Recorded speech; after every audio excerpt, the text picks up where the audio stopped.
Assalamu alaikum wa rahmatullahi wa barakatuh. How are you guys doing? And welcome to the second episode where we will be exploring Asma and Sifat of Allah subhanahu wa ta'ala, the names and attributes of God Almighty.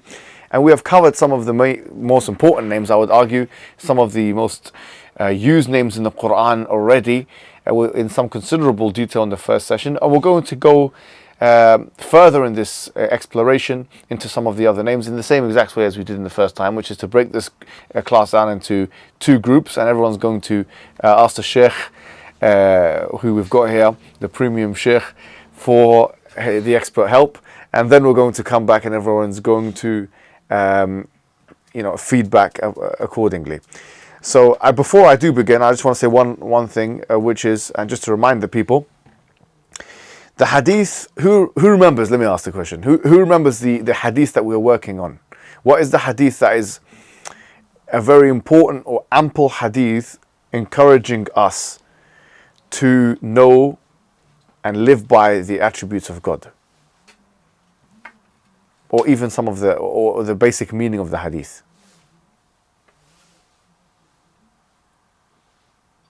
About the 99 names, or what should we do with the 99 names?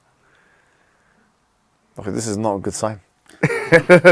But just to jog your memory, we're talking about the Prophet Muhammad ﷺ told us that God has 99 names. Now, we said already that this 99 names is not the upper limit. Okay, that it's more. Allah has more than 99 names. But that men ahsaha, and this word, the ahsa that we're talking about here, which includes, but is not limited to, memorizing it, living by it, actioning it, and so on, dakhala al-Jannah, will go into heaven. Okay, Allah will permit him heaven. Which shows us that this is not just an academic exercise. Here at the Sapience Institute, we've done lots of academic exercises. We spoke about many philosophers. We've spoken about Avicenna. We've spoken about Al-Ghazali. We've spoken about Ibn Taymiyyah. We've spoken about John Locke and Immanuel Kant, sometimes to the disapproval and dismay of individuals, ultra-conservative individuals, anti-rationalists in the Ummah. And we say that there's a need for that because we're living in the age of rationalism and intellectualism. So we need to fight fire with fire. But now it's not just about that. It's also about bringing forward the religious discourse. And so this hadith shows us that it's not just an intellectual exercise. It's actually an act of worship itself. Like as we're doing this, as we're going to be doing this inshallah together, we are engaging in an act of worship akin to, for example, praying 5 times a day or fasting. It's like this. It's an act of worship in the same genus of act of worships as every other act of worship. So this is not just an intellectual stimulating exercise. We should be, purifying our intention, spiritualizing ourselves, that we want to know Allah subhanahu wa ta'ala. And the reason why we want to know Allah subhanahu wa ta'ala is that's the best ilm. There's nothing better to know.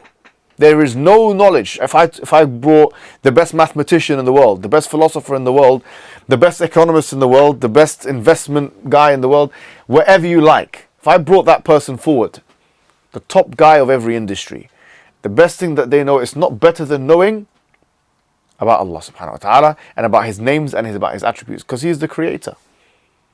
He is the creator of the heavens and the earth. And with that, we're going to break the class down into two, and group one, which is this group here on the left, is going to be looking at, with the help of the expert Sheikh, we're going to be looking at the following names. So just make sure you get these already. So it's Ar-Rahman, Ar-Rahim, Al-Barr, Al-Karim, Al-Jawad, Al-Ra'uf, Al-Wahab, and that's it. Okay, so how many we got here? 1, 2, 3, 4, 5, 6, 7. You got 7. And group 2 is going for As-Sami', Al-Basir, Al-Hamid, Al-Majid, Al-Kabir. So we got here 1, 2, 3, 4, 5, 6, 7. Al-Azim, Al-Jalil. That's 7. Okay, so that's going to be what you go through now. I'm going to give you, is that good? Okay, I'm going to give you 15 minutes, or maybe 20, to ask the Sheikh, as in Who Wants to Be a Millionaire, they say, you can ask a friend, you can ask the audience, you can ask each other, and 50-50, that can't be done. But after 15 minutes, we'll come back and we'll see what people have to offer. Okay, so let's do a feedback session, guys. We'll start with group one, and we'll start with a very important name, Ar-Rahman. Mehdi, tell us about this name. As the Sheikh mentioned, Ar-Rahman is like the most compassionate, most merciful. So it's like Allah. You don't need to refer to me in the third person, brother. You can say you mentioned now. I'm only okay. kidding. Sheikh, alhamdulillah. No, I'm only kidding. I'm kidding. Go ahead. Ar-Rahman. Ar-Rahman, so like the most merciful, most compassionate. Yeah. So, as the Sheikh mentioned, Yeah. it's closely related, or Allah is like the greatest name, and some scholars say Ar-Rahman is also close to that level. And it's also connected to the name of Allah, Ar-Rahim, which we also done. Yep. So Ar-Rahman is connected to the essence of Allah, and Ar-Rahim is connected to the creation. So in the essence of Allah, He's merciful, like the most merciful. And then in regards to His relationship to the creation, He's forgiving of them, or merciful towards them. So one is connected to the essence of Allah, the other to the creation. Okay. And beware of not, because forgiveness is an entirely separate attribute. Yeah. I mean, it's closely related, but he's but one merciful towards. Yeah. Like Rahim indicates action. Yeah. That one is like a attribute of Allah. So also like Rahman, obviously derived from Rahma, and it's on the scale of Fa'alan. So it means something is full with that quality. Beautiful. Okay. So the Rahman and the Rahim also is. Give us some other words in Arabic language, just to test you of like what kind of thing would be on that scale. Ghadban means like full of anger. Anger, yeah, Ghadban or Atshan or. Yeah. So you're full of that quality essentially. Yeah. So Rahman, Allah is full of. Shab'an even. Yeah. So someone's full. I'm full up. I'm say I'm Shab'an. Yeah, exactly. Yeah. And then Rahim is like on the wazn of Fa'il, so indicates kasratul fi'l. So you're doing the action a lot. So yeah, Allah is always forgiving his ibad, his slaves. It's quite interesting because it's almost like one of them is horizontal, one of them is vertical, one of them is horizontal. Like in the sense that Allah subhanahu wa ta'ala is describing something He does instantaneously. Because what does an angry person do? Like for example, He gives it straight away. Yeah. Or when you're hungry, you want to eat straight away. It's kind of this something instant. Allah gives us instantly mercy. You see, but then He just doesn't give it instantly. There's also this kind of horizontal placement of His mercy, which is that He gives it continuously. So Allah is giving us mercy all the time, but He's also giving it to us. He's giving it to us at one time, but we're enveloped by God's mercy. In the same way as a baby would be enveloped by the womb of a mother. The word Rahim actually is connected to this word. Rahim meaning the womb of a mother. Tell us some hadiths or something about this, because there's many hadiths of this. What kind of hadiths come to mind with this particular? And obviously your colleagues you can help if you want. But this hadith I believe the Sheikh mentioned where Allah states where above His throne. Yeah. Where He mentioned, or Allah subhanahu wa ta'ala, like in the hadith, that verily His mercy overcomes His anger. Yeah, beautiful. So, the mercy of Allah is something that is one of His, like the great qualities of Allah. That, yeah. So. Yeah, and the one I was thinking about is the very famous hadith of the Prophet Muhammad sallallahu alaihi wasallam when they were there and they saw the woman that was kind of detached from her child. And when she was detached from the child, she grabbed the child. All of a sudden, she gave him breast milk, and she was, very, very concerned. And I think probably the most expressive and manifest expression of mercy in this dunya is the expression of a mother to a child. And so the Prophet Muhammad ﷺ says that Allah arham bi'ibadihi min hadihi liwalidiha, that Allah is even more merciful to His slaves and servants, His creation, basically His servants, than she is, or this woman is, to her child. So when you imagine, that is such a deep and important thing to think about. Like Allah doesn't want to. I mean, this is the kind of God we worship, and we get accused as Muslim people all the time, despite the fact that every ayah of the Quran, or every surah of the Quran, with the exception of one, starts with Bismillah ar-Rahman ar-Rahim, in the name of God, most gracious, most merciful. Despite that fact, we accused of being an incompassionate, barbaric lot of people, and this is what then they don't understand our religion. They really don't. Anything else you want to add on this? Yeah, I was just going to say, also, it's a very hopeful thing, because obviously Allah forgives all sins. In Allah yaghfiru dhunuba jami'a. So like whatever you've done or wherever you've come from, like everyone has sinned. Like obviously some people say you've done X, Y, and Z. Like how can you be forgiven? But if Allah will forgive you. That's a good So there's a point. great point of hope. That's why يعني Allah in the Quran many times says Ghafur Rahim, Ghafurun Rahim, or Ghafuran Rahim, and whatever it may be, that Allah is forgiving and mercy. So these things come together quite nicely. But there was something I was thinking about as well, which was to do with mercy, which I think I was talking with the Sheikh about as well, actually, in a separate conversation, which is that you cannot be merciful unless you have strength. And this might sound, ironic, but if you think about it, for instance, if someone is in prison, you've been slammed up and put in prison, yeah? Now, the person, what's the person called? The guy that puts you in the prison and locks the door, what's his name? Warden. The warden, yeah, the prison warden, whatever it is, yeah? That's how, much of a good citizen I don't know this title and stuff. Even though when I went to the Jordan Peterson thing, a quick joke quickly, just to lighten the mood. I went to the Jordan Peterson thing, as you guys were there, and I was wearing my suit, and I saw one of the comments, yeah? And you know what one person said in the comment section? It was quite funny. He said that this guy, he's wearing a suit. He looks like somebody who's going to like a court case, for a criminal going to a court case. But yeah, going back to the point, I mean, you cannot be merciful unless you have strength. So for example, if I have the opportunity, the power, the ability to exact punishment on someone or something, yeah, I decide I'm not going to punish them, like my son. If I say he's a good boy or bad boy, so if, for example, if he's a bad boy, and he's done something wrong, I decide, listen, I'm not going to harm the child. I'm going to be merciful this time to you. I'm going to be forgiving. I'm going to be merciful. I can't, if my son comes to me, the 6-year-old, my son, Ibrahim, he comes to me, he says, Baba, I'm going to be merciful on you today. And I'll say, listen, bro, I don't think you have the capability for that. So, to be merciful, you have to be strong. So, if you're not strong and you're being bullied into something, humbled into something, then you're not actually merciful, you're weak. Some people will confuse weakness with mercy. Mercy is that I'm on top of a guy. Sorry to put it this way. I'm in the street, someone comes to try to fight me. I punched him, he goes down on the floor. Now I'm on top of him. I'm sorry, this is a very vivid image. Sorry to the people. I do a single leg takedown. I put him on the floor. I go on top, full mount. And now he's on the floor like that. And I say, look, I'm about to give him the ground and pound, but I say, no, you know what? I'm not going to do this. That's mercy. But if I'm fighting the guy and he punches me in the face and this and that, and it's an even fight, and I'm bleeding and he's bleeding, and I say, you know what, I'm going to be merciful, I'm going to walk away. It's not really being merciful. I was compelled into a situation like that. So mercy, a prerequisite of mercy is strength and power.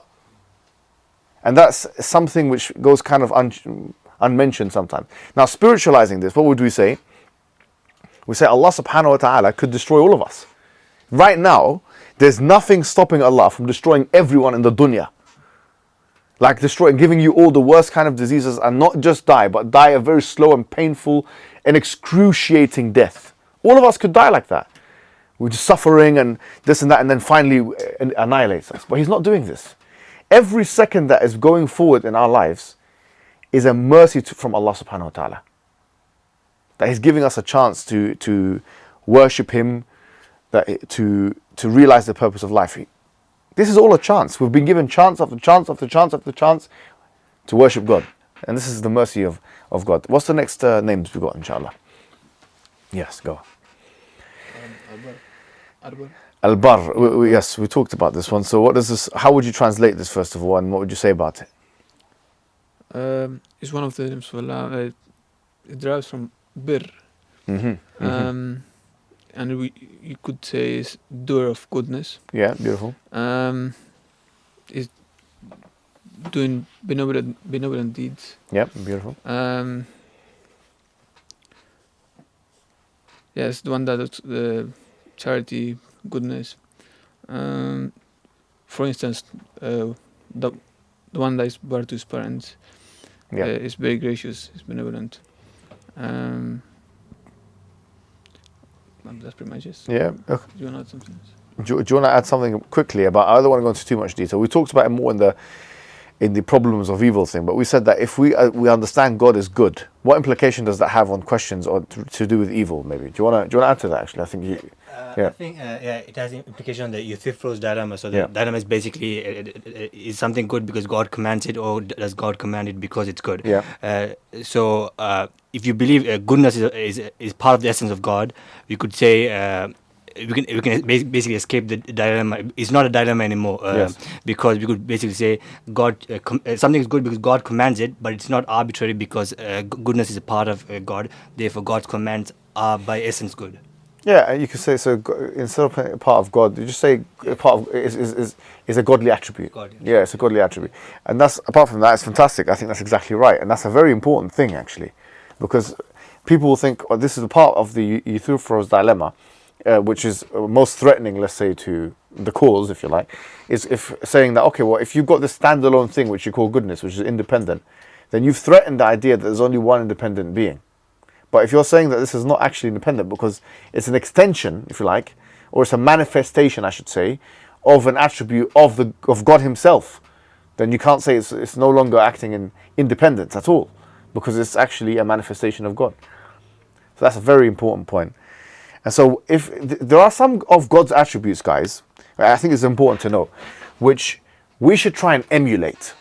Okay, there's some of God's attributes which we cannot be. For example, and we'll come to it, but the word mutakabbir. Mutakabbir means arrogant when applied to human beings. But with Allah, it means the grandiose, because He deserves the grandiosity of the grandeur, if you like, of that.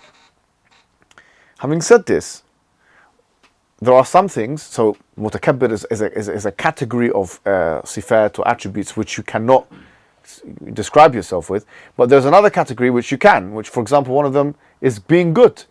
Like, for example, since God is good, we should also try and be good. Since God is merciful, we should also try and be merciful.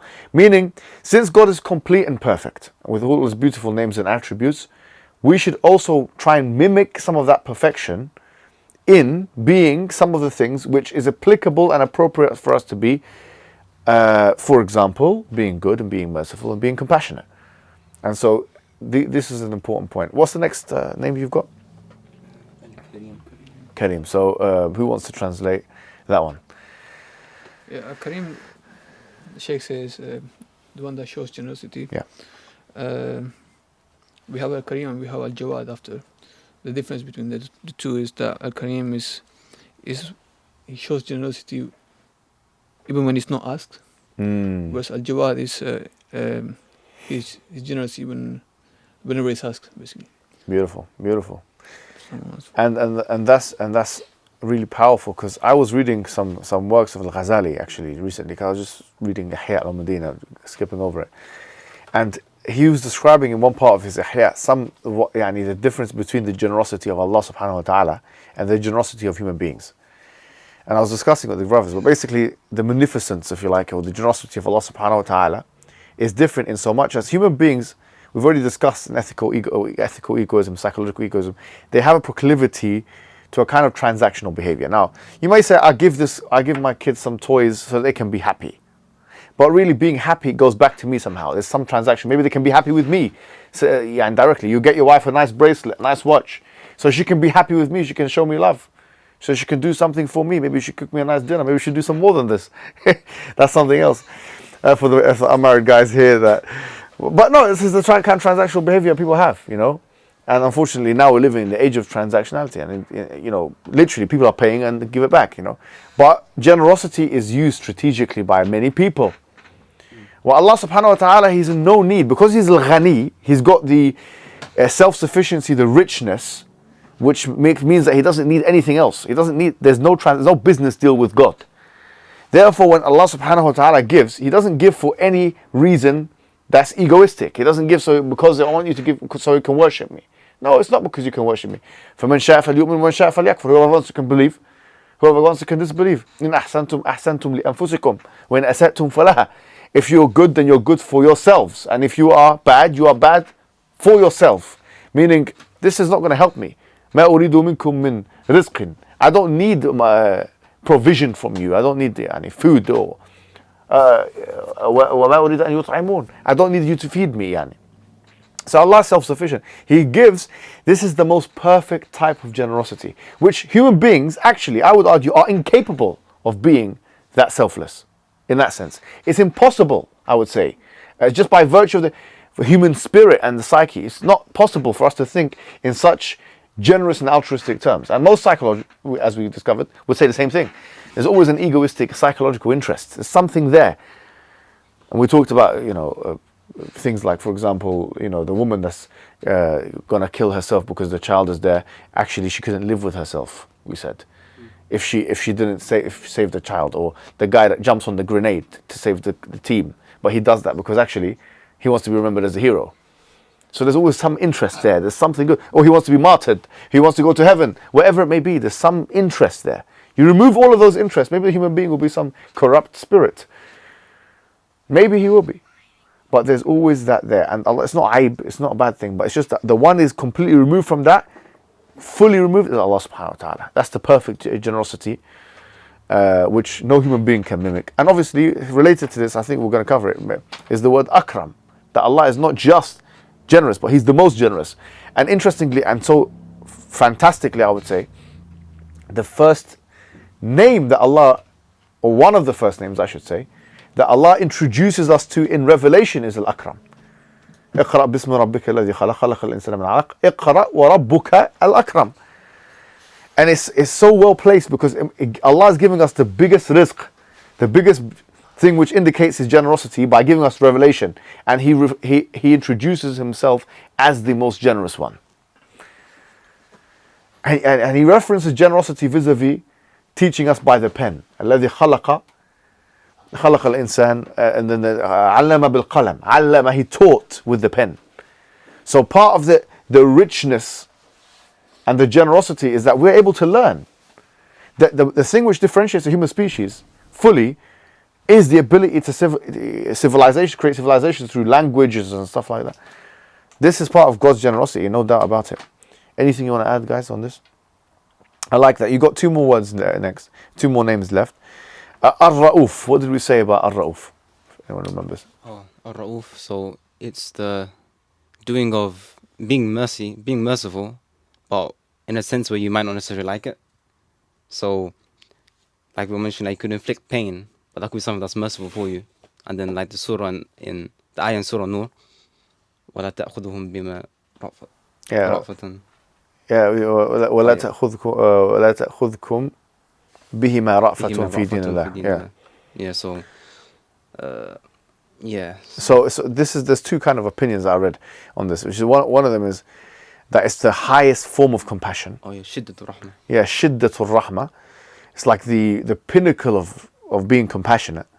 And the other one is this thing, because of this ayah and other ayahs, which shows that sometimes it's compassionate to do something which can necessarily, like, you might not like it. For example, bringing your kids in to sleep. Kids want to sleep in the morning. Yeah, it's time for school, kids. No, I want to stay and sleep, or I want to go and watch TV. I want to play the games. But then you say, no, you're not going to watch the games, and you're not going, because now you're going to school. Why? Because if you really loved me, you'd let me play my games. Huh? No, but if we really loved you and we had more compassion for you, we would take you to school, because we think even though you might not like it now, you will like it when you're older and you have more knowledge.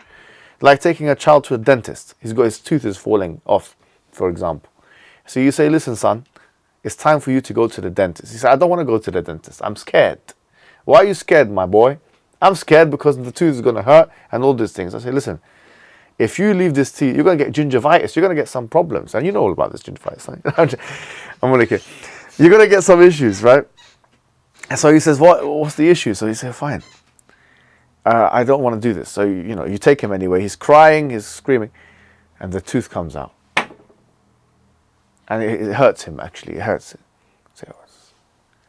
And then the son doesn't like it. So why you do this to me? And then 3 months later, 4 months later, 5 months later, the son says, thank you, mum. Thank you, dad. Thank you for taking me to the dentist, because now I can see my new tooth coming out. And I got a strong tooth now. Before it was hurting me. Now it's all right. So sometimes it's a manifestation of even greater mercy to cause pain in the short term for goodness in the long term. And I actually remember reading something, and I'm mentioning him a lot today because I was just reading his books, but Al-Ghazali, he mentions this. He says the one who, the parent who doesn't do this with their kids and who leaves them to stay in the bed and sleep and oversleep and overeat, they don't love their child as much as the one who is who's a disciplinarian with their child. The reason they love them more is because they're willing to sacrifice immediate gratification from them loving them in order for their future prosperity. And that's what Allah does with us in this dunya. He puts us through trials and tribulations. He tells us to check each other, even to hurt each other sometimes. But sometimes pain can cause goodness. And that's a very important thing. So guys, that's all 7, yes? No, Al-Wahab. Al-Wahab, sorry, yes. One more. Who wants to? The bestower. The bestower, yes. So tell us a bit more about that. So, bestow I was what? talking about Yeah. bestowing gifts upon the creation frequently. Yep. And it's one of the names where you require the creation to show the attribute. Yes. I mean, this is exactly right. I mean, the question of whether or not you require a creation to show the attribute is something of theological discussion. Let's be completely honest. Like, for example, can Allah be a creator without the creation? Ibn Taymiyyah has a view, the Ash'aris have a view. It's like saying, okay, well, is Allah capable of showing? Like, for example, put it this way, like, if I went on a desert island, or like a, island, it's a complete island. Now, I'm a very loving person, a very affectionate person, very giving person, very generous person. You know that, right? Okay, you're aware of this. Now, if you're aware of this, and I'm so now, let's say my kids are not there, my family's not there, my friends are not there. Do I stop being all those things? I would argue you don't stop being all those things. I'm all those things. I'm still all those things. The only thing is I'm not manifesting that quality. So there's a difference between having a quality and manifesting the quality. You see? So Allah never stops any of his intrinsic attributes. He never stops being a Wahhab. He only manifests it or doesn't manifest it. You see? So Allah is always capable, and it's part of his intrinsic attributes to be bestower of gifts. And if you think about our life itself as a gift, how many gifts have been given by God? Do you know, subhanAllah, like, if you just put it in worldly examples, imagine, like, for example, you had a friend, yeah? And you dropped him home with your car. You come into the car, you go, whatever, you dropped him. Or, I don't know, you got him a meal. Or you got your teacher some apple, like they do in America, the teacher's pet, they get an apple. No, I've got no apples, but that's another issue. But let's say someone gives a gift. You got a nice gold pen here, or another kind of pen, or whatever. What do people say? They say thank you. We say thank you. Is that what you say? You say thank you. Even if you go somewhere, you say thank you to the people. But imagine we say thank you to the people, but we don't say thank you to Allah. Guys, it's unbelievable. I actually find it sickening. Some people have lived their lives like that. They live their lives, they take everything. It's like freeloading. Freeloading, you're taking everything, you're a freeloader. It's like going into someone's house, eating, taking the kitchen, go there, go. Imagine someone came to your house, just please. Imagine someone came to your house, and this is your house, you have the fridge. You have there's a cabinet, everything. You go inside someone else's house, you're a guest. You're sitting on your sofa, you go and do something. You see the man munching up your food. You open up your fridge and eating it like an animal.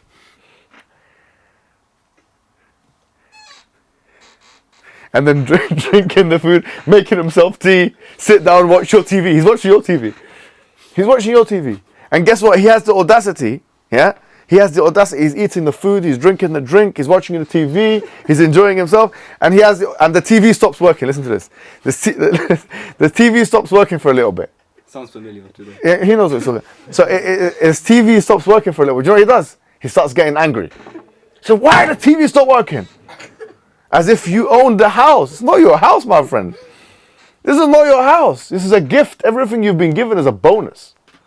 But you don't want to say thank you for the TV or the food or the drink. You want the food, you want the drink, you want this.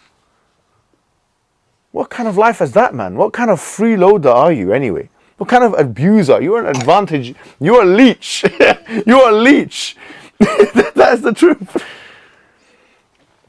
You're an unbelievable person. I don't know what to say about it. So you see, this is, I'll give you another, I'll give credit to him. Abdullah Andalusi used this example. I'll give this a complete credit, yeah? He says, imagine a husband and a wife, yeah? Imagine this. You got a husband and you have a wife, yeah? He said, imagine the wife she's spending on the husband. Because it should be in our religion. The man, he gives the money to the woman. The woman, she does the things in the house, she does the kids, all this thing. But the man, he gives the money for the woman. But let's just say the woman gives the money to the man. So the man, he's taking the money. Let's just say he's taking the money now, putting it in his pocket, he's enjoying himself. Yeah. One day he decides, you know what? She's a bit boring, this one. So he takes that money that woman has given him, and she calls that woman's friend. He says, look, do you want to go out for a lunch? And he goes out with her friend with the money that she gives him to sustain him, and he pays for the dinner. He says, look, it's on me. It's not actually on him, it's on the wife. That she was completely object to this kind of behavior anyway. And she's doing this, and he's doing that, messing around, taking her to the club, maybe taking this one, with the money of his wife. Now the wife finds out. How is she going to feel? Distraught. How is this man taking my money and going to spend it with somebody else who's not me? Imagine now we are taking Allah's air, His drink, His food, His everything. Even this is His space. Everything is His house. And we don't say thank you even. This is the qimma of ingratitude and the qimma, the apex of, someone who's an ingrate. Someone who does not thank anybody. He doesn't thank Allah, does not show shukr, doesn't thank Allah. And this is the person who, wallahi, just thinking about it makes me want to push that person into the hellfire myself.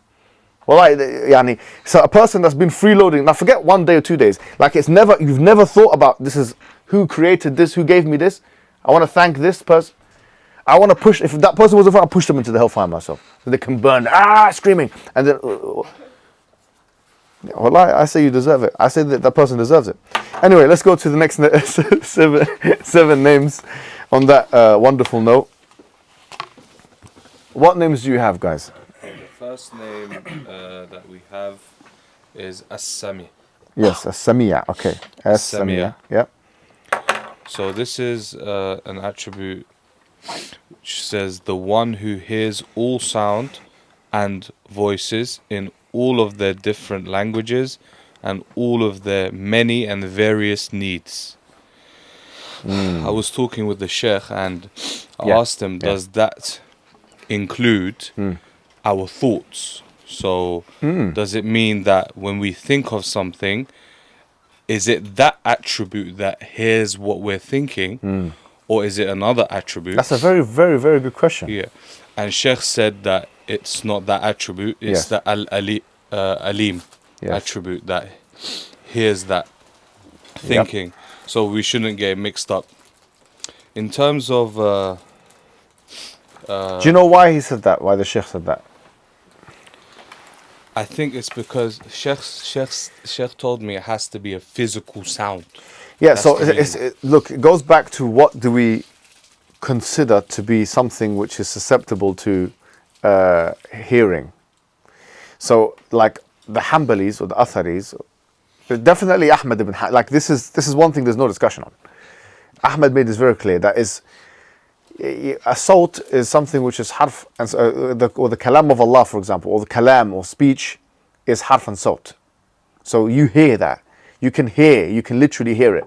So if we're talking about thoughts or information, this goes into ilm, the Allah is khabir, all of those things. Why? Because it is not the same genus. So Allah, He hears al-masmu'at, the things which can be heard or that are susceptible to this thing of hearing or this attribute of hearing. Whereas He knows the ma'lumat, the things that are to be known, or that He sees the mubsirat, or the things that could be seen, and so on. So it's the attribute is congruent with the genus of the thing that it's meant to, be congruent with. Yeah. That makes sense. Yeah, that makes sense. And continuing on, Allah calls Himself as-Sami'a, the hearing, and the ever listening. So, in terms of spirituality, like what it means to us as Yeah, go on. you know, the people that worship this deity, Yeah. Allah. So the fact that He hears us, we protect our tongue from sin. So we prevent ourselves from swearing and so on and so forth. Yeah. But one thing that kind of motivates me now is reciting the Quran in a better and a more melodious way. Beautiful. Because Allah can hear it. I've never even thought about that. Yeah. And there's a hadith of this actually. من لم يتغنى بالقرآن فليس منا. Whoever doesn't sing melodiously with the Quran is not from us. Yani, it's a part of faith to sing melodiously from the Quran. I like what you said there, mashallah. That's really good. And what you said there about protecting and purifying what you say. Like, for example, in Kitab al-Muhasabah, or the book of cross-examination of Al-Ghazali, in Ihya Ulumuddin, he mentions this. He says, look, the heart has 7 members attached to it. And he mentions, for example, what you say, what you see, what you hear, what you do with your hands, what you do with your feet, what you do with your private parts, and what you eat. These are the 7 things which are related to your spiritual heart. And if you consider the matter properly, you need to purify each of those things. Like you need to do an audit of your spiritual state. And so you need to think about what you're saying. And it's not just swearing, because it's haram to swear, to say the F word, to say the S word, to say the B word, to say the G word. There is no G word, I've just made that up. Yeah, but I can make one. It's not just swearing, it's backbiting, saying something about someone, ذِكْرَكَ أَخَاكَ لِمَا يَكْرَهُ, saying something about your brother which they don't like. That's what the definition of backbiting is. Slander or namima is saying something which is not true now. That's even higher level thing. So speaking about your brother that which they don't like, speaking bad, saying bad things to people, even doing tahqir of somebody. This is something I have to be honest, I struggle with it. Or to reduce somebody and ridicule somebody. I find it easy to ridicule the people. Now obviously some people need to be ridiculed. Yeah, okay, but some people don't need to be ridiculed. And sometimes when you spend all your time sharpening your sword, you use it with the wrong people. So this is a reminder to myself really that I need to kind of know when to because sometimes you can be having an argument with your wife or with your loved ones and so on, and then you can start humiliating them. Their insecurities. Every human being has them. Say, okay, well, I know about this and this and that. Make them very upset. They go and they're crying now or whatever, they're sad. And it's because you ridiculed them. Now, this is one of the things that, your lisan. The Prophet Muhammad sallallahu alaihi wasallam said that, أنا أضمن الجنة, or أنا أضمن الجنة, I think, yeah?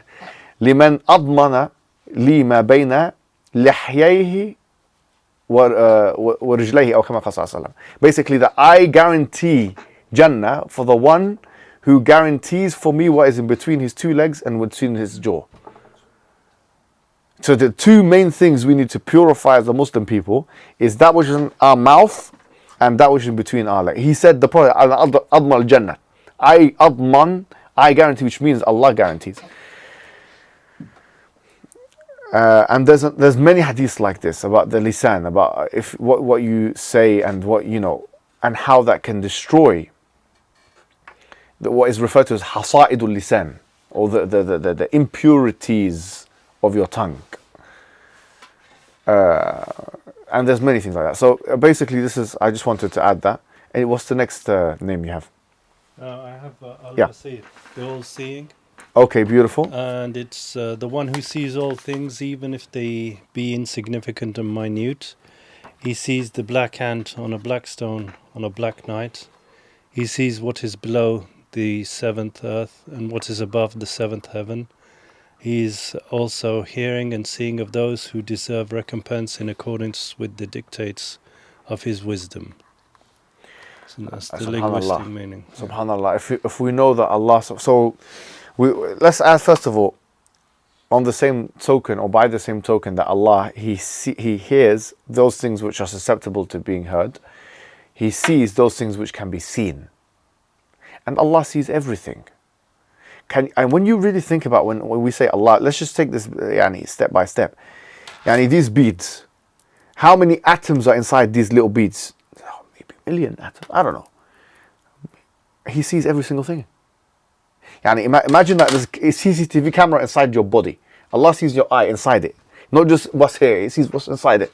He sees your brains, your synapses, how they're moving inside. Your heart, what's pumping. He sees everything, the vein, everything inside. Not just outside, but inside. He sees, it's like a camera everywhere. Allah sees everything. What's in every single one of those pages of this book. If there's a mouse here underneath the gutters, yeah, imagine there's a world, the universe. Oh my God, you see, it's too much. And so which means you cannot get away with it. When you, for example, some people don't even pray. Yani they think, okay, well, my mom was telling me to pray. I remember I was a guy, I used to tutor him. I used to do some tutoring sometimes, yeah. And I saw this guy, you know, his mom told him to pray. He's not praying, yani, or he pretends to pray. Ostentation. He's pretending to pray, but he's not actually praying, or he's just pretending. He doesn't. He said, and then he laughed at it. One day he said, "You know, I don't even do wudu. I just pray like that, but only because my mom tells me. I don't care. I don't want to pray." But they think that okay, Allah is not watching them. And then one day that guy, something bad happened to him, and he came to me. I said, "You should have been praying on time. You should have been praying." You see, so when you think Allah is not watching you, you do everything. And remember, the highest form of ihsan is أن تعبد الله كأنك تراه فإن لم تكن تراه فإنه يراك. That you worship Allah as if you can see Him. Because if you can't see Allah, Allah can see you. And subhanallah. So what's the other words you got? I was gonna add something. Yes, please. Yes. I was gonna say, you know how Allah sees everything, right? Mm. I'm not sure if this corresponds with his with this attribute, but does He know our first person experiences and our first person feelings? Absolutely, but that's more to do with Allah's knowledge. Knowledge. Okay. Yeah, because a lot of these things they're not susceptible to vision. Right. Things which are susceptible to vision, Allah sees it. Things that are susceptible to hearing, Allah hears it. And things which are knowledge based, Allah knows it. So there's no getting around it. There's no way out. Allah knows what you're doing at all times. He knows what you're thinking. So if I'm thinking of bringing this thing up like that, Allah, He knows. Yani, this is very deep. When you know that there's an entity that can do all of that, your behavior must change. And when we're praying with Allah, we should pray knowing that Allah is watching us. You know, if just this knowledge, if you just change this bit of your prayer, everything changes. Because okay, I'm praying now, Allah's watching me. The whole thing changes. It's a whole different game now. It's a completely different. You've flipped it on its head. It's not just I'm doing these routines going up and down. I'm going to finish. And the gyms. It's not like a gym. It's not like you're doing exercises. No. Now I'm watching. Allah's watching me do this. I'm speaking to Allah. It's a completely different experience. Allah's watching me. It's a completely different experience. Just knowing that I'm going to start praying and Allah's watching me. If you just have that before you pray, everything changes in your prayer. So let's go to. Yeah, of course. The Sheikh was also saying that during prayer, you know, when we say Sami Allahu liman hamida. Exactly. Yeah. So he uses that name there. Yeah. That Allah hears what you have. Whoever praises Him. Yeah. That's what Sami'a means. Allah has heard whoever praised Him. Allahumma hamida. Would you say that then He hears praises more than He hears? No, He hears everything the same. Like, Allah is not. He has a special hearing for that. He hears it all the same. Okay. But obviously here He's doing ta'zeem of once, like He is glorifying this kind of thing that's being said here, which is your praise. Okay, what other names have you guys got? Just before I mentioned the one I was going to say, just because it was the last two attributes, and it's worth mentioning the ayah, that as-Sami' al-Basir, that laysa kamithlihi shay' wa huwa as-Sami' al-Basir. That obviously we're not speaking about a hearing that's like the hearing of human beings, or like, you know, that requires ears and organs and these things. That the hearing of Allah is transcendent above being similar to human beings in that sense. Allah is Al-Hamid, meaning that Allah subhanahu wa ta'ala is He rightfully deserves unrestricted praise, is I guess how I would attempt to try and translate it. He's absolutely deserving of unrestricted and unlimited praise. That the Prophet ﷺ said that لا أحصي ثناء عليك أنت كما أثنيت على نفسك. that the human being, that I'm not able to praise you as you ought to be praised. You are as you praised yourself. Allah subhanahu wa ta'ala praised himself. And some of them say that when you say Alhamdulillahi Rabbil Alameen, that the alif and lam, if I'm correct, is ahdiyah, that is referring to that praise, that praise which Allah subhanahu wa ta'ala praised himself with, that is the praise that he is due, that this is the praise that goes to Allah subhanahu wa ta'ala. And from a spiritual standpoint, it's connected, I think, to an idea that, or a dynamic that exists, I think, for human beings, which is to recognize that even if you were to spend all of your time in ibadah and seeking knowledge and praising Allah subhanahu wa ta'ala, that you would never be able to do it as is equal to what Allah is due. And so you're forced into a position of humility, because no matter what you do, no matter how much effort you put in, it will always be short. And so you worship Allah subhanahu wa ta'ala with a neediness, that you come to Allah, you come in your sujood, in your dua and all these things with a sense of complete humility and reverence, because you know for sure that even though I'm falling short, you're relying, and it goes back to what you mentioned about the rahmah, that you're relying on the mercy of Allah subhanahu wa ta'ala to be able to take you through. That nobody will enter Jannah on account of what you've done, but it will only be the rahmah of Allah. And so this is... Well, I think that's very powerful, akhi. And you know, it's when we say Alhamdulillah, for example, one of the things we obviously think about, like for example, if I'm doing my tasbih, I say Subhanallah 33 times, I say Alhamdulillah 33 times, and I say Allahu Akbar 33 times, for example, yeah? After prayers, before you go to sleep, this is what you try and do. And when I'm saying Alhamdulillah each one, sometimes I think about each something that Allah has given me, which is good. Like Allah has given me the general blessings. For example, Allah has given me seeing, hearing, air, oxygen, family, kids, children, and I say Alhamdulillah for each one like this, yeah.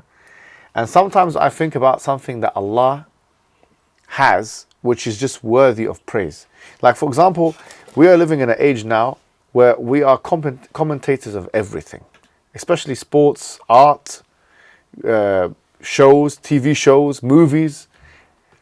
And we say, look, this guy is really good, man. Have you seen how Merzee plays? That was a fantastic performance. Or you see Mohammed Hijab's debate. That was too much, man. This is worthy of praise, this thing. Or whatever it may be, like, or this person, or for example, gymnasts. They gymnastics, gymnastics. Someone does some like double, triple stuff. Oh, come on, let's be honest. That's impressive, Or someone jumps into, I find interesting? Someone jumping into the swimming pool like this, I saw some kid jumping into the swimming pool like he was a pro. He's like 4 or 5-year-old kid. I was looking, he jumped into the swimming pool like that. He started swimming like he was Michael Phelps. I was thinking, this guy's... I was watching something online, and I shouldn't be praising this, and I don't endorse this. But I was watching someone online, I was actually thinking, this guy's crazy. But at the same time, I had to praise it in a way. The solo climbers, have you seen them? Yeah. With no harness, nothing. They're going up the thing. I was thinking, man, this guy's amazing. He's going up and down the mountain without even a rope. One of them tried to do it, he fell to his death, he died. One of them went all the way up, like 3 meters away from the top, and he fell down, he broke his arm, yeah? He broke everything, and then he was in the hospital for a year or two. And he went back and did it again. Yes, yeah. We see all kinds of things, and we say, this is amazing. Why? Because we understand that person has a talent, has a good quality. Imagine if we are talking about the most perfect entity which has full and complete attributes. There's no knowledge he doesn't know. There's no power he doesn't have. There's no thing that he doesn't see. There's no thing that he doesn't hear. That if you even try, like I'm thinking, how do I even start praising such an entity? If we praise Messi and Ronaldo, and I don't know this one or that one, for their football skills, and they were so amazing, how Luka is dribbling it, how are we going to start praising Allah? That's a different kind of praise. That's a different animal altogether. How are you going to even start? Where do I start? You can start by thinking about just one attribute at a time. Oh, I praise Allah for His attribute of knowledge, and then His attribute of hearing, and all the things we're going for. That's an approach. But when you're doing that, like you said, it humbles the person. Like, where do you even start? You're just standing there in front of Allah. That's why the prayer is so important, because saying it is not enough. You have to act it out. showing that you're humble by saying Alhamdulillah, like this, it's not enough. You literally have to go on the floor and do say it, because that's how humbled you have to be in order to give Allah his, not even give him his rights, but to try and give it, or to that is the form you must take. You have to humble yourself in that way. That's what it must look like for you to praise an entity like that. So that's, I think, a very important one. What was the next word that you went through? The next word is Al-Majid. Okay. And this means the glorious, absolute perfection and dazzling glory.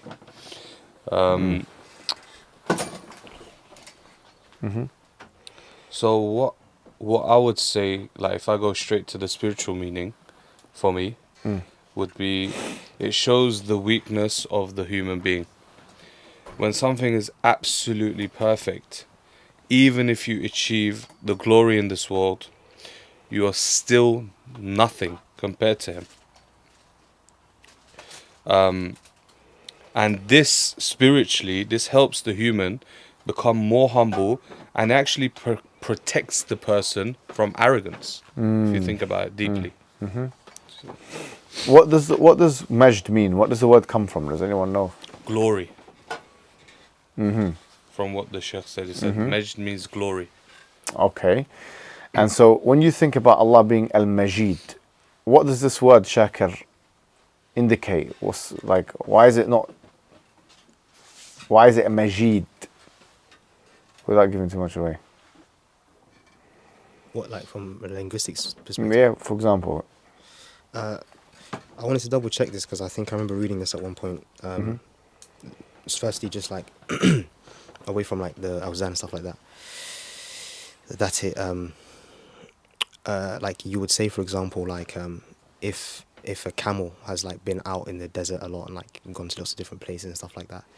I can't remember like the vowing on the verb, but you would say that the camel has done that thing because it's become sort of grand and wide in its expanse of its, like having gone through a lot of different things and whatever. So as relates to Allah subhanahu wa ta'ala, that you could say his generosity or his just like as sort of like the brother was mentioning, that is the grandiosity of Allah subhanahu wa ta'ala's essence, that it's expansive, that it's beyond human beings conceiving it correctly. What else is referred to as Majid? And the Quran as well. well, where do you find that, for example? The ayah is Well, Quran. Quran al-Majid. Now Yeah. I'm trying to remember. Khaf. Yeah. Surat Khaf. So yeah. So when I came across that, it was saying that that in the same way as like in terms of like this expansive sort of virtue, that the Quran is the same in that sense. That in terms of its meanings, that it's sort of incomprehensible. That it's like so this is. Wallahu alam, seems to be the indication. You guys were saying something about fa'il, but I didn't overhear this part. No, that'll do. I think it's very good, mashallah. What else did you guys want to get through these? What other names did you have? I have Al-Kabir, Okay, which mashallah. is the greatest, the perfection of greatness. The one whose essence is the perfection of greatness, the one who is incomparably great. The one whose greatness is beyond measure, the one whose nature is greatness. And what do we say, like as on the news, you hear people say famous phrase, which is associated with terrorism, unfortunately nowadays. Allahu Akbar. So something happens, Allahu Akbar. And Akbar means the greatest. Really, Akbar means greater. So when we say Allahu Akbar, what Akbar means greater. Because you say, Zaydun Akbar min Amr, or whatever, yeah? Zayd is bigger than. So what Akbar means greater. So when we say Allah is Allahu Akbar, we're saying Allah is greater than everything else. It's like an ellipsis. So we're saying Allah is the greatest. So before we pray and we say Allahu Akbar, we're reminding ourselves that we are about to engage in conversation with the greatest entity that is that is in existence. Allahu Akbar. And Kabir is once again, it's the same root word, because it is meaning the greatest. Yes, he is expansive, or what the words he used were good. Incomparably great, the most great, Al-Kabir. So when you consider that Allah is Al-Kabir, what should that do to the person from a spiritual perspective, Tariq? What do you think? Well, it kind of puts you in perspective as well, like your insignificance compared to the greatness of Allah, who is the. And also, I was thinking about people in history who've appropriated this name, like our Khurushiasm, people like Cyrus the Great, Alexander the Great, and you know that's actually a very good. That's an interesting point, you know. Yeah, and you know these people whose accomplishments are nothing, you know, and they're not even a mustard seed, anything comparable to anything of Allah. And and now we have this, like you said, we have people who call themselves the GOAT, the greatest of all time. I mean, this is a very arrogant, like, statement. Well, if you think about it, like, what do you mean you're the greatest of all time? And there's like 20 Yeah. Say again? I said, but there's like 20, 30 of them, so who's the greatest of They're all all time? competing to be. Muhammad Ali said something very interesting. You know, he had Parkinson's and stuff, and he used to say, I used to call myself the greatest, but now, like, he says, Allah is the greatest, basically. And what did it take? It took a kind of humbling process, frankly. Like, all of us think we're so good at something. It's ujub. And actually, quite interestingly, there's a difference between takabbur, which is arrogance, when someone thinks they're bigger than what they are, and ujub, which is someone who thinks, or is self-amazed. They think they're so amazing. I was looking at this for my own purposes. But, you know, basically, al-ujub is something which does not require an object. Yani, for example, if you look in the mirror, there's no one there. You once again go to the desert island. You look at yourself in the mirror, and you start doing this and say, look, you know what? I know no one's here, but this is something you got to appreciate, you know. And you start showing off and you know, self-aggrandizing. For example, yeah, like this famous, you know, the word narcissist comes from this Narcissus who literally looked in the water and he saw his own reflection, and he was so amazed with it. He was in love with himself. Yeah. You know, so ujub, it doesn't, ujub or self-amazement does not require an object, whereas takabbur requires an object. So you have to do takabbur ala somebody. So in other words, you cannot do takabbur or think you're bigger or better than someone unless there's someone else there. That will be ujub. So takabbur is when you're arrogant. Arrogant people think they're better than everyone else. Al-Hasan al-Basri, he said, I've never left my house except that I thought that the Muslims were better than me. That's what he said. I never went out of my house and I thought these people are better than me. Now let me just put things in perspective. Because sometimes in da'wah, it's important for us to put people in their place. It's true. And in life, someone gets rude to you, someone disrespects you. Now the Salaf had some aqwal for that. And Ghazali mentions this in the book of Ujub and Takabbur. Which is that some التكبر مع المتكبر مرتين, or even التكبر مع المتكبر صدقة. These are all different aqwal or quotes of the people of the predecessors. If someone's being arrogant with you, you actually have to be arrogant with them back, because then why? And Ghazali mentions you should be like that to teach them, to humble them. If you really love them, you have to have the intention of reducing their arrogance. For example, let's say I've got children. I do have children, yeah? And say my son, he starts getting rude to me, or rude to my wife, for example, which is his mum. Yeah? Or my daughter, she says something bad to her mum.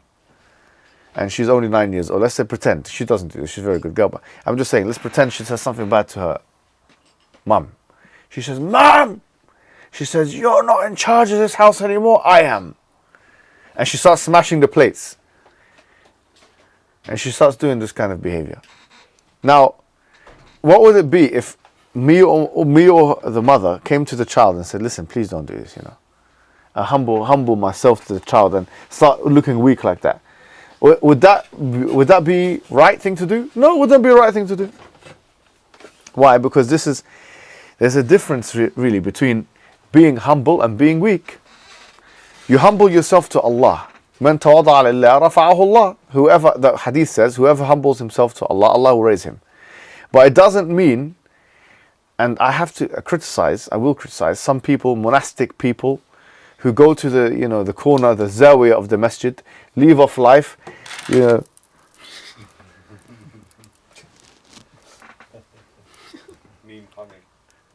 and then someone slap his face and he's like, still with the beads in his hands. He says, not a man, you're not humble. You're weak. I don't respect you. You're self-deprecating, self-abasing individual actually. Because what's next? Then they're going to open the door and slap your wife and you're going to be like, just forgive him, darling. Just forgive him. No. This is not what we want. التكبر مع المتكبر مرتين. Honestly, if someone tries to do hujum on me, then it's something is going to happen. But what I was going to say was, but having said that, the asl is وَخْفِضْ جَنَاحَكَ لِلْمُؤْمِنِينَ, especially. Lower your wing to the believers. Allah says that. وَخْفِضْ جَنَاحَكَ لِمَنِ اتَّبَعَكَ مِنَ الْمُؤْمِنِينَ. Lower your wing to whoever follows you from the believers. Allah is saying this to Muhammad sallallahu alaihi wasallam. Ar-Rahman baynahum. The companions were very, very, very compassionate amongst us. They were humble with each other. So I said the difference between al-ujub and the takabbur is that al-ujub requires a fa'il maf'ul bihi, which means a subject and an object. Sorry, the mutakabbir requires a fa'il and a maf'ul bihi, a subject and an object. So you got, this is, I'm being mutakabbir, because what is, the Prophet ﷺ told us takabbur is batar al-haq wa hamt al-nas, which is to sidestep the truth and to belittle the people. But you can't belittle the people if the people are not there. If you're on a desert island, how can I do hamt al-nas? You can still do takabbur on the haqq, you can do takabbur on Allah, which is not accepting him, which by the way Ghazali mentioned, it is the worst kind of takabbur. The worst kind of takabbur is the takabbur where you think, where you are presented with the truth, but through pretension and arrogance, you decide, no, I'm not going to accept the truth. Yeah, and you know something is true, and you're saying no. That means you think you're better than the truth. That's the worst. There's nothing worse than that. Someone knows they're wrong, and they still say no. Wallahi, this makes me the most angry. Imagine someone lying. For example, so a mother comes to a child. She sees him smashing the tables or making the food or this and that, doing something wrong. And instead of saying, I'm sorry, mum, for that behavior, he says, no, I didn't do anything wrong. What do you mean you didn't do anything wrong? That person, khalas, as the saying goes, wala, what do you call it? Wala alaj al-mukabara illa al-kayl. That this person, the only thing that can be used with them is cauterization. Like they need to be burnt. As the Jamaicans say, you know what they say? They say that if you do not hear, you must feel. Wallahi, it's the truth. If you do not hear, khalas, I can't tell you nothing anymore. It's done. I was reading the book of narcissism. Don't ask me why. But it was my wife's book. She was trying to get to know me better.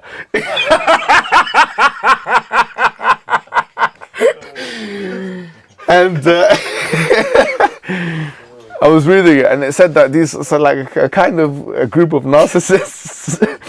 the only thing that will challenge, the only thing that can make them change, khalas, they cannot change. There's a group of narcissists. I don't agree with this, by the way. To some extent, I do. But with takabbur, this is true. With takabbur and with arrogance, is the only thing that they can actually change these people is calamities. Like some mad thing happens in their life. Khalas, now you know Allahu Akbar. Before you didn't know that. Before you thought you were Akbar. Before you thought the individual is sovereign. Before you thought you're the man, you're the God. You thought you are a God. Do this, eat this, go there, smash that. You see, like I used to work in the city. I'll tell you some stories. Wallahi, I'm not going to tell the name of the company, but it was a financial advisory firm, pre-IPO companies and stuff like this. And there was 300 people on the sales floor. because you have to do some sales calling and stuff, and then you become an account manager. You have to be FSA regulated and Financial Services Authority and all this. I was a kid. I was 19 years old at the time, and the culture was all arrogant culture. So I fit right in. Everyone, it was like 90, I would say 97% white, middle class. There was 2 black people working and 1 Scottish guy. And I remember one time, I asked the guy that was meant to be my boss. I said to him, listen, bro, like, when do you think these, because they were there for like 3 years. I said, when do you think this guy, the Scottish guy, is going to get a promotion? I didn't ask about the Nigerian girl, because that was another black person, yeah? He was like, no, we're just stringing him on. I was like, if you're thinking that with this guy, he's white like you, what the hell do you think I'm thinking with me, bro? As soon as he said that, wallahi, I went home. Yeah, I went home and I said, I'm gonna get myself fired. That's it. I'm gonna do something. I might as well go out with a bang. So I started making humiliation and this and that, and going in there, and But I realized that they started to respect me. One guy, wallahi, uqsum billah al-azim, I'm not even joking with you. I humiliated this one woman that she was trying to raise her voice to me in front of everyone. It was like an announcement. I humiliated. I said, so you thought this and you thought that. And I humiliated, and everyone was looking at me. And then I went into the lunch place, they had a little canteen. And one of the guys was like, if I had a body like yours, obviously, if he was so tall, if he was like, I'd be doing this and I'd be doing that. I said, yes, and I think in the same way. Meaning, these guys, some people, they will never respect you until you put your foot down. So don't confuse humility with weakness. This is the worst thing you can do. In the age we're living in now, no spiritualist in the history of Islam has ever accepted that. Believe me. Go to Al-Ghazali, go to Al-Junaid. I can open up any book of spirituality. We don't accept this. However, the asl is, you have to be humble with Allah subhanahu wa ta'ala and the believers. That is the asl. And we have to put away all of our feeling of anger and all these kinds of things. Any names, other names before we finish? We've completed it.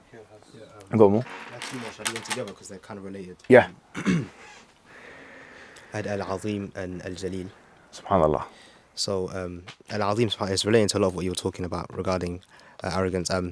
Ghazali in his Al-Maqsad Al-Asna, fi Sharh Asma' Al-Husna, he was saying that Azim in language is generally used, or it was used to refer to basically those things that were big. So anything which it would become difficult for you to encapsulate entirely with your eyes, for instance, you would describe it as Azim. So you can say, for example, about an elephant that it was Azim, because you can only see it from one side and you can't exactly see all of its proportions and its dimensions and this type of thing. So then he basically from there he scales up. So he says, now with your mind now, for example, because you can conceptualize more with your mind than you can with your eyes. Mm-hmm. But with your mind now, there's things which you can fully comprehend, like I can say, camera, I can say, this building, you can kind of picture and stuff like that. Whereas Allah is Al-Azim because He is that which you cannot even fully conceptualize with your mind. لا تدركه الأبصار وهو يدرك الأبصار. The human rationality doesn't have the ability to fully comprehend Allah subhanahu wa ta'ala. And I think it links to a lot of what I was saying before about that being like a humbling thing. And for a person to have arrogance in their own heart, like the type of Fir'aun type arrogance, where he said that أنا ربكم الأعلى, that he tried to put himself in that high station. Somebody who realizes that you're just a human being and you have to go to the toilet and all these things, but Allah is Al-Azim in that sense, that He's beyond comprehension. And what was the other name? Al-Jalil. What I found was that it's a name that. How would you translate it, first of all? Based on what I found, I guess I would translate it as there's not really one word translation, but it's like the. What on the PDF? What did it translate as? Described as. I'm not sure what the word was there. If you can find it quickly. Yeah. But it was that the one who was described with all of the attributes, or his essence and his attributes are fully perfect. That that he is the possessor of all of these descriptors that indicate his perfection. تبارك اسم ربك ذي الجلال والإكرام. That he possesses that absolute majesty. What did they use? They used the noble, but it doesn't really transmit that same meaning. But yeah, these are the two names. Beautiful. I think we've covered enough names for today, and I think that was very, very fruitful, especially relating some of the spiritual aspects, because this has to have an impact on our lives. If this doesn't have an impact on life, it becomes a theoretical exercise, and we don't want it to be that, because this is meant to move us and change us. And with that, I will conclude, and inshallah next week we'll be covering the next names in the list. Wassalamu alaikum wa rahmatullahi wa barakatuh.